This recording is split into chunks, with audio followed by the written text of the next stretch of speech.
Hello there, Merry Christmas and all that bollocks. Now, for most people, this time of year is all about being happy and spreading goodwill and being all generous and stuff. Not for me though, because I'm a grumpy old bastard, so I spend most of the time on my Christmas holidays getting pissed by myself and thinking about weird old retro games. Oh, mulled wine's grim. For this special Christmas episode of Games You Never Knew Existed, I've cobbled together a list of 5 Christmas games of varying quality. Not classic Christmas games like this one here though, I'm talking about really obscure ones that you never knew existed. Unless, of course, you're old like me. From the weird and wonderful right through to the downright despicable, there's plenty here to glaze your turkey or sour your sweet rolls. So sit back, relax, pop a few pigs in blankets into your gaping mouth hole and prepare to be amazed, stroke disappointed, stroke slightly scared. Let's start off with something truly terrible. A game that was undoubtedly responsible for ruining countless Christmases across the UK. This is Santa's Christmas Caper, which came out for the ZX Spectrum in 1991. It's a game so bad that it can't even get one simple Christmas carol right.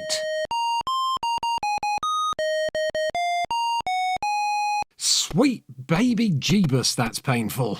Anyway, Santa's Christmas Caper is a side-scrolling shoot-'em-up from Zeppelin Games that'll turn your ho-ho-hos into ho-ho-oh-no's. According to the rather sinister plot written on the inlay, some mischievous pixies have spiked Santa Claus's Christmas pudding and put him out of action for Christmas Eve. That's a serious criminal offence, by the way, so screw those shitty little pixies. I hope they rot in jail. This means it's up to you to take the reins of Santa's sleigh and deliver all the Christmas presents in his place. Which is a bit odd, considering the name of the game and the title screen clearly suggest that Santa is the one that should be having this caper and not you. Gameplay-wise, Santa's Christmas Caper is super simplistic. Your sleigh flies left to right at about 3 frames per second as you try to avoid or shoot any incoming objects with snowballs, all while trying to collect Christmas presents that are floating in mid-air. Christmas presents that either appear as glasses of wine or, more worryingly, decapitated Santa heads. Who the fuck are we delivering these Christmas presents to? Infant Hannibal Lecter? There are 3 levels in this Christmas catastrophe: Lapland, the Atlantic, and the Delivery, and each level has its own gigantic boss who must be defeated in order to progress. Don't go expecting some kind of epic Cuphead-style showdowns though. Each boss fight is as uninspired and half-assed as the last. First there's the angry snowman. He'll stand still and throw snowballs made out of blood at you until you shoot him enough times to make him stop. Then there's the angry reindeer. That'll stand still and throw snowballs made out of blood at you as well, which must be hard to do considering it has hooves instead of hands, so I guess it gets bonus points for that.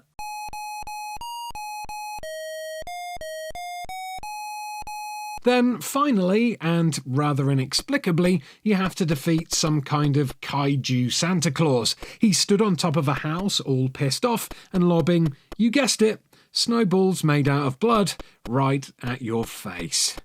Christ, I can see now why your Sinclair's Linda Barker gave this game a lousy 14%. Whilst most normal episodes of GYNKE feature retro games you've never heard of, because this is a Christmas episode and I'm busy getting drunk on mulled wine, the next game I'm going to talk about will be a modern one. Wait, sit back down. It's okay, it's still technically retro, so don't you worry. Released in December of 2016, Zombozo Escapers for the ZX Spectrum is an unofficial fan-made game from Malcolm Kirk, and as you'll be able to tell from this beautiful loading screen, it's based on a character from Rebellion's 2000 AD comics. Now, like me, you might not be too familiar with Zombo, what with him not being the most well-known of characters and all, so here's 2000 AD's enigmatic editor, Tharg the Mighty, to give us a little bit of background information. Part zombie, part human, all hero.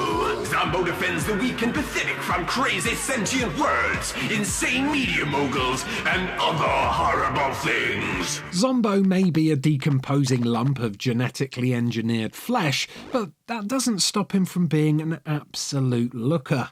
From the bright, colourful graphics and great use of dithering, through to Zombo's cool little idle animation where he pants for breath, the presentation here for a Spectrum game is incredible. Hell, there's even a few Easter eggs in here, like this one that features a famous skier peering out of the ski lodge window. Unfortunately, all this attention to detail comes at the expense of a lot of memory, which means the game itself is very, very short. I managed to complete Zombo on my second go, and it took me about 9 minutes. Zombo's quest, you see, is rather simple. Just find 6 lost Christmas presents and defeat a giant Father Christmas to complete the game. The presents aren't that hard to find at all, even though there are a few colour-coded doors blocking your way, and the enemies, while rather imaginative like these killer Brussels sprouts, are few and far between and very easy to avoid. The final boss offers more of a challenge though. You need to shoot a gun-toting Santa in the face while he vomits heat-seeking Christmas trees at you. It can get a little chaotic, what with the 2 patrolling elves you need to avoid as well, but still he's relatively easy to defeat if you take your time. So yeah, Zombozo Christmas Capers gets a festively undead thumbs up from me. There's a link in the video description if you want to try it out yourself. There's only one thing I like more than waking up on Christmas morning and finding Semen in my stocking. And that's waking up on Christmas morning and finding Christmas Semen in my stocking. 奇妙な道具を授けたのでした。そして、それから5000年余りの時が流れ。For those of you who don't know, Semen is a virtual pet game for the Sega Dreamcast. It released in 1999 and it's utterly, incredibly bonkers. Boy, do I have to dump. As the owner of a new Semen pet, you must raise it from an egg and evolve it through 5 different forms until it eventually transforms into a frogman. At this point in its life cycle, it'll climb out of the water and lay eggs out of its head dick before quietly passing away. Well, I have to go on to bigger and better things. Goodbye. Ah, the miracle of childbirth. あなたのメッセージを携えたシーマンは1000年最後のクリスマスに電話網という。 But what even die-hard Semen fans might not know, though, is that in December of that same year, a special limited edition of Semen was released in Japan. It was on sale for only 9 days, from the 16th of December to the 24th, and it allowed you to send a Christmas Semen message to your friend, albeit in the most complicated way possible. Included in the special Christmas edition of Semen were 2 discs, a message disc, a present disc, and this lovely sticker set.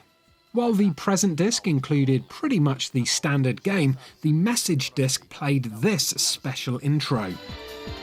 さて、シーマンに告白の代行なんかさせて大丈夫なのかなんて心配しているあなた、そんな心配は一切ご無用です。彼はこう見えても何千年もの間、海を渡って知恵を運び続けてきた、いわばメッセンジャーのプロなんですから。 The idea here was to give the present disc to a loved one while keeping the message disc for yourself. First, you were supposed to use the stickers from the sticker sheet to decorate and seal the present disc. Then you were supposed to use the message disc to create a special Semen message, which would then be sent over email. The recipient would only be able to read that email online via the present disk and a unique login code found inside the packaging. 簡単にご説明いたしましょう。 Unfortunately, it's not possible to demonstrate any of this working nowadays, as all this was performed on the long-dead SegaNet online service. But nevertheless, it remains a very bizarre but classically Seaman way to celebrate Christmas. Oh, I come from Alabama with my banjo on my knee. This next game earns its inclusion on the list thanks to it being the only game I've ever seen display a full-on reindeer arsehole on its loading screen. There it is, winking away at you while a visibly sozzled Santa Claus tries his best to steer his sleigh in a straight line. Merry Christmas indeed. This is Plum Duff, a 1985 release from Bug Bite, which puts you in the boots of a rather short Santa Claus as he flies over the rooftops, avoiding levitating baubles and trifles, while trying to deliver presents to children who are sleeping in their homes. Now, that might sound like a nice, charming, festive game for sure, but as the prepare to die message on its start menu would suggest, Plum Duff is actually the Dark Souls of Christmas games. You will die in this game, and you will die a lot. For a start, the flying section is a nightmare. The baubles and trifles bob up and down at random speeds, making them almost impossible to predict and avoid. Even the snowballs you fire to protect yourself will kill you as they quickly lose forward velocity and then fly backwards towards you.